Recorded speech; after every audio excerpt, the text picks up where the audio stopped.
Hello. You have a daughter or you have a son? A daughter. Oh, yeah. Tough or manageable? Bit of both. Sometimes, Okay. sometimes the other. Not always when we want it.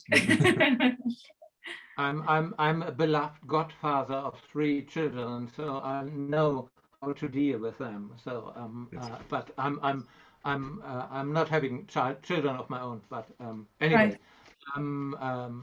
it's lovely to talk to you.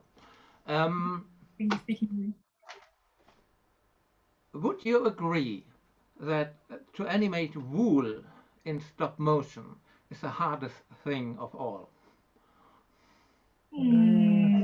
It's you know, like it's hard in a way, but it also gives a lot. I think it's like there's a lot of things that become easier also because of wool, so it gives and it takes, I guess.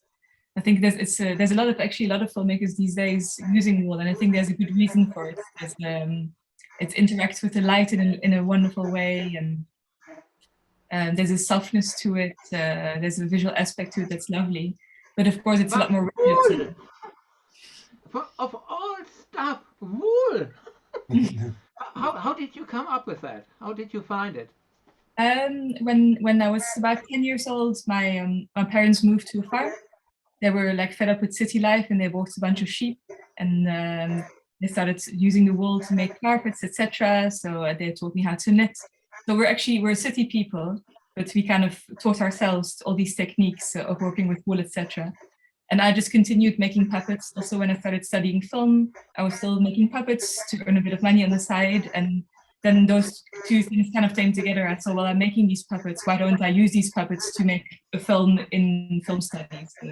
Also, I'd met Marc in the meantime, and he studied animation. He was finished studying that then, but he, in the past, had studied animation, so he could help me animate these puppets. And that's kind of how our cooperation got going. Yeah, what would have been my next question? How do you both collaborate? How do you team?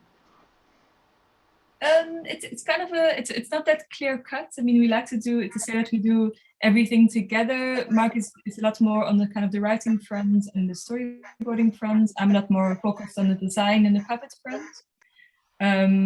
But it's for us, it's very important that in every aspect of filmmaking, we discuss everything and we talk things through. We kind of bounce ideas off each other. So I'll ask Marc a lot of input, for example, on the puppet making, and sort of we'll write things together also. So it's not that easy to separate things, but that's kind of like where our strengths lie. Yeah, I mean, we each have our own interests. Like when we're shooting, I'm much more interested in the framing and the lighting.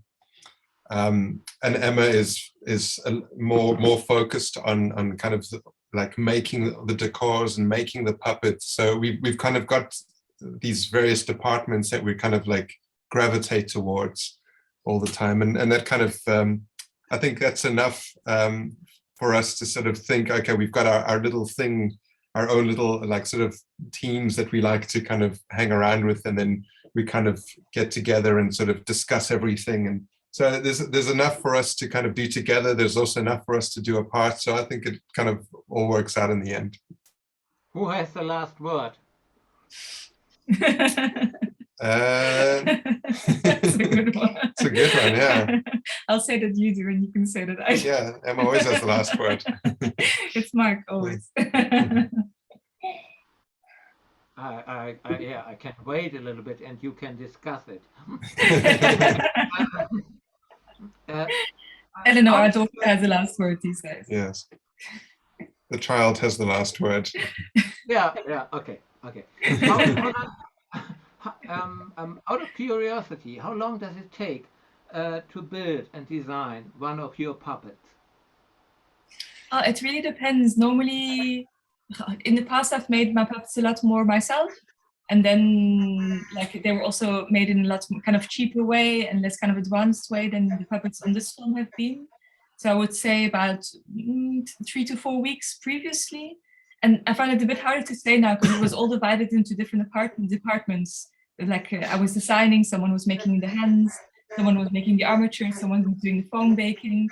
So I don't know if you add it all up together, you could probably come to 2 months, but it's all kind of compressed in a few weeks because everyone is working parallel to each other.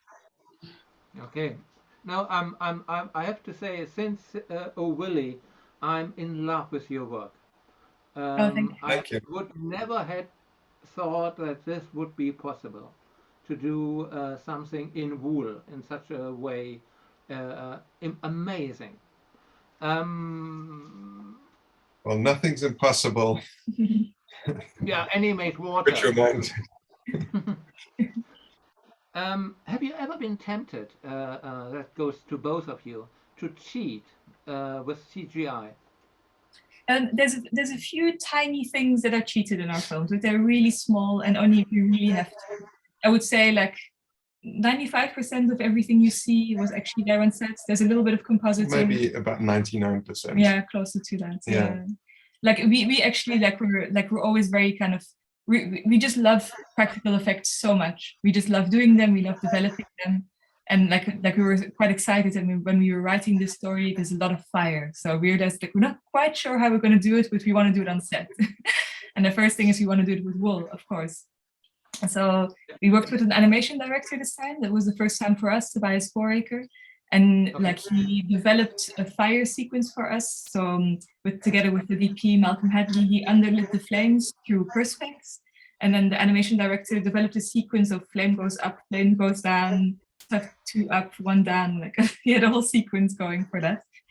And then we're all like quite nervous about it because normally when we work on ourselves, we only have a few sets going and the productions is a bit slower and a bit smaller. And we kind of have the luxury to try a few things on set. But of course, the rhythm was so high now that it was a lot more kind of nerve-wracking to say we're going to do it all on set. We're not quite sure, but we want to do it on set. So we started with a few quite simple fire scenes where the fire is just kind of like going in the background and the animators could get used to it. And I think once we did that first shot of the first flame in the background, everyone got kind of confident, like saying, okay, yeah, we can actually do this. And the next shot with fire will be a bit more complex and the fire will be a bit bigger. And then the fire is moving, we'll use perspex on the ground. And towards the end of the shoots, like the whole team was so kind of used to doing these fire shots that we could do sort of more and more complex things. So it was very exciting to do it when a fire shot was happening, that they were all very excited about that. Is it hard to share with a team? Wouldn't you like to do everything by yourself? Yes. We are that type of people. Like we are very used to that, and we have that kind of like a tendency to want to do that. But on the other hand, like then you can never do things with speed, and you can never get this quality. So it was like, so we were kind of like, I think, ready to make that step. And it was a bit of a hard transition here and there to sort of take things out of hand. I mean, we're so used to Marc and I on our previous films. Like it's just the two of us on set and we hardly speak, and Marc moves his lights and I move the sets and I put the puppets there, and without any words we just understand each other and we create this kind of painting there. So like it took a while to get to that same point with our crew, which was a lot bigger and there were new people. But then when we got to that point with them also, there was a moment like a few months into the shoot where we could come to a set without just having given a very initial brief, and we come in and it's 80% there, and we only have to tweak and like. So that was a lovely feeling. So it was a bit of work to get there, but once we got there, suddenly things got a whole lot easier and less physical and less tiring, and so it was a good feeling towards the end of the show. Yeah, it was mentally like kind of very healthy for us to discover that there are other people in the world who we can have a connection with. We can have a connection. Really.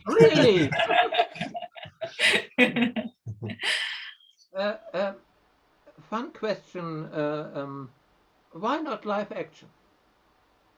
Well, Marc actually has directed live action in the past, and I don't know if you ever want to get back to that, Marc. I don't know, maybe, yeah. I mean, as a lot of when we started making our films, we had no idea of how to do stop motion. So our first films were very kind of rough and very rudimentary. And I mean, Emma studied documentary filmmaking. I had studied animation, but for a couple of years, I'd been just shooting live action, like commercials and short films and that.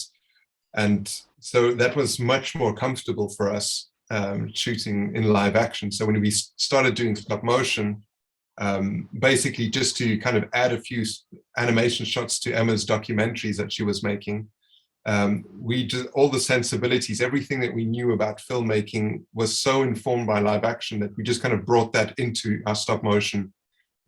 We kind of, if there were any rules about how to do a stop motion film, we had no idea about them. So we just kind of did it the only way that we thought like we could, which was just lighting it like a live action film, shooting it like a live action film, framing it like a live action film. So that's, live action has always kind of informed how we do it. Whether we go back or not, I think after every film, it's been such a long process that we think, let's just do something in live action. It's so quick, it's so easy. I think our next project might be puppeteering, which is kind of a midway between live action and stop motion, because you can use the real scenery, but you animate it with sticks. So that's also something we really like to, because then you can work with the real elements and the real light, which is also nice. Yeah. But we have. Pardon. Go ahead. No, sorry. No, go ahead. Sorry. No, I just wanted to know what is the magic of animation, of stop motion, in your view, in your philosophy? For me, like, so the joy of stop motion is to be able to sort of enter this little world. Like, for me, it's kind of that feeling of looking into the shoebox with a little set in there and sort of looking through the little, like, and seeing this tiny little world and believing that. And I think that ties into the reason also why we like to do our effects practically like that, because then you still believe that world and you really have the feeling that you're looking into that shoebox, and the magic of that comes alive again. So for me, it's really that. And puppets, I just love puppets. You know, like I told you, I always made puppets. Like it's just what I do. Yeah, and I think more than a lot of, certainly like modern animation, like CG animation, like you can really sort of feel like the literal touch of everyone in each frame. You can, there's something about it where you know you're not being tricked. You are being tricked, but you're not being kind of manipulated.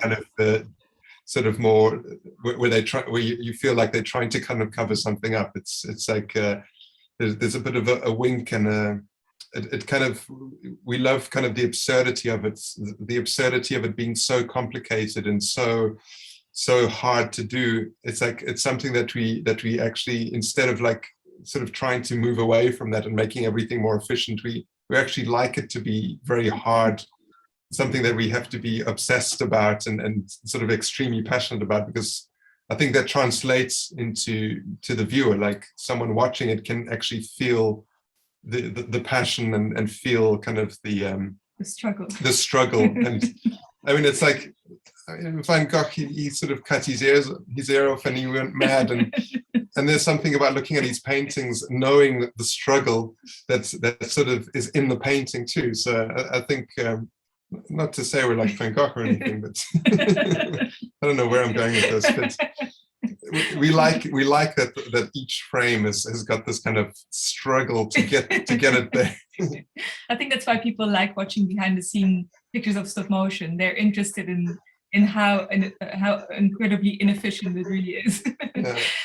And how much work went into every single frame and like all the little details. Yeah, and when people say like, you must go crazy doing this, it takes such a long time, and you're like, yeah, but what else are we going to do? I mean,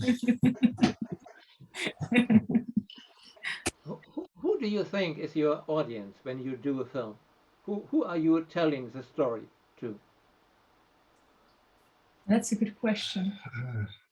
I mean, and I think most filmmakers would probably sort of say something quite similar, is that, I mean, we just make the film that we would want to see. So first and foremost, we're kind of making it for ourselves. And I mean, we like good films, and we think that if we like something, then a lot of other people will like it too, to some degree.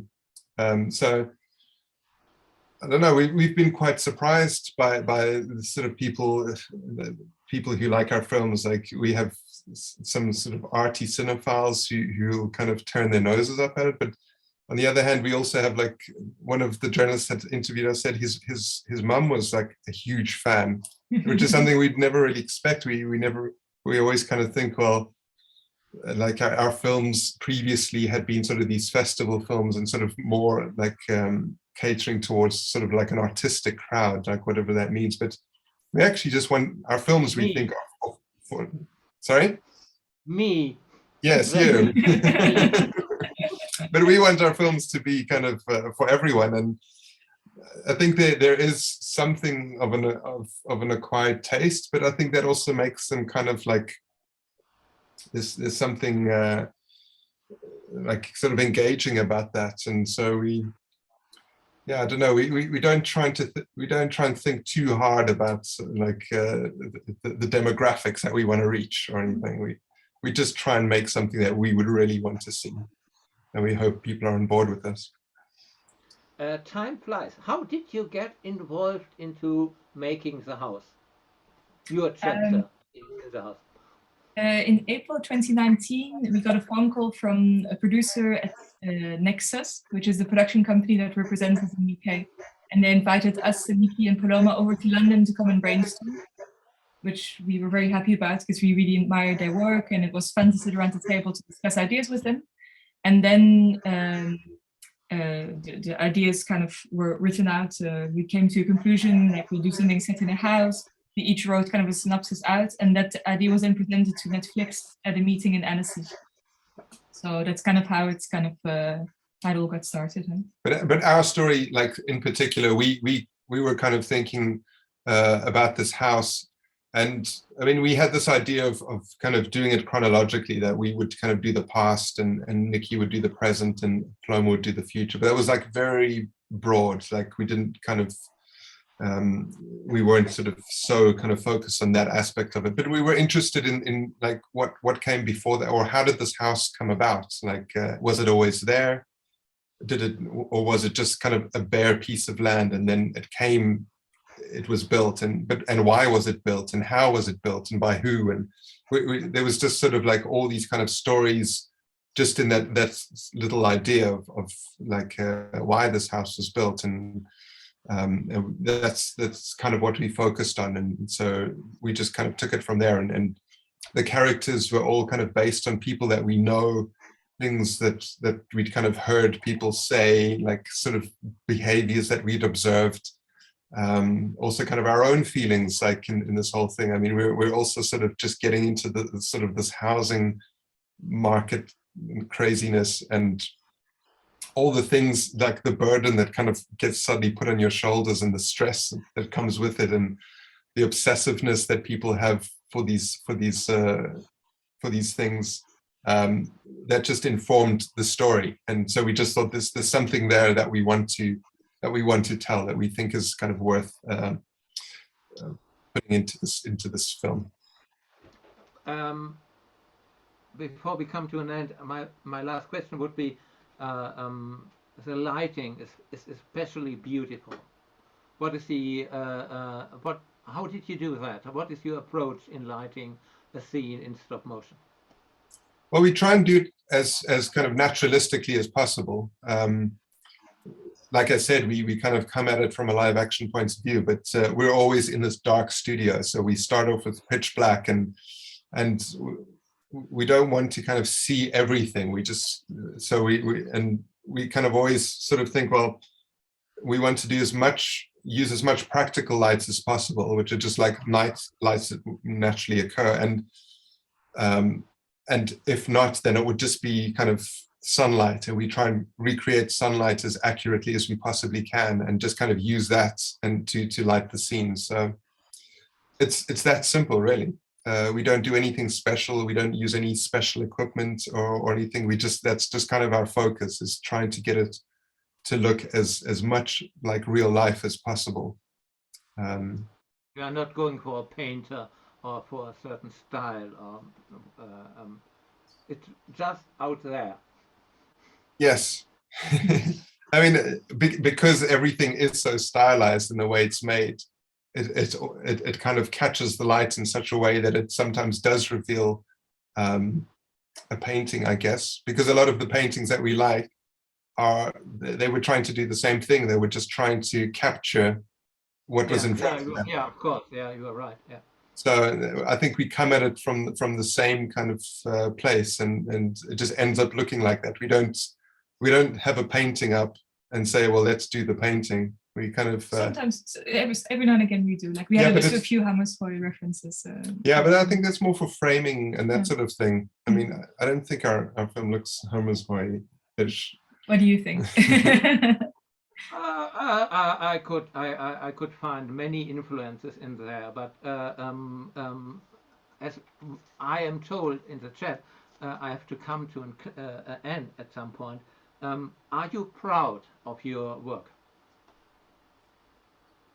Yes. We have a complicated relationship with our work, as many artists do. I think we are and we aren't at the same time. We're extremely proud and we're also extremely ashamed at the same time. So yeah, I think once the kind of like the final sort of like once we've got picture lock, sound lock, we're kind of done with the film. We don't go and watch it again. We don't go watch it again.